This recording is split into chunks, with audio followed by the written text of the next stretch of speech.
अस्सलाम वालेकुम नाजरीन ग्रामी, वेलकम टू माय चैनल। नाजरीन ग्रामी, जैसा कि आप जानते हैं कि मोहम्मद आमिर को पाकिस्तान इंटरनेशनल क्रिकेट टीम में वापस बुला लिया गया है।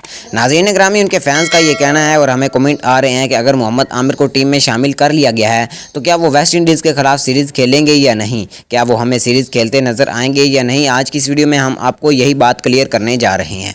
वीडियो में आगे बढ़ने से पहले वीडियो को लाइक कर दें और मज़ीद अपडेट देखने और सुनने के लिए चैनल को भी सब्सक्राइब कर दें। ख़वातीनो हज़रात, ये तो बात साबित हो चुकी है कि मोहम्मद आमिर को पाकिस्तान इंटरनेशनल क्रिकेट टीम में वापस बुला लिया गया है, क्योंकि मोहम्मद आमिर की वापसी के बाद पाकिस्तान क्रिकेट टीम नामुकम्मल थी और नाकाम भी थी, क्योंकि उन्होंने आईसीसी टी20 वर्ल्ड कप 2021 में काफ़ी अच्छी परफॉर्मेंस दिखाई, लेकिन फिर भी वो इस सीरीज़ को विन ना कर सके। नाज़रीन ग्रामी, अगर मोहम्मद आमिर उस टाइम क्रिकेट टीम में मौजूद होते तो शायद आईसीसी टी20 वर्ल्ड कप 2021 की ट्रॉफी पाकिस्तान के नाम ही होती। पाकिस्तान क्रिकेट टीम में मोहम्मद आमिर की वापसी हो चुकी है और वो वेस्ट इंडीज़ के ख़िलाफ़ सीरीज़ भी खेलेंगे।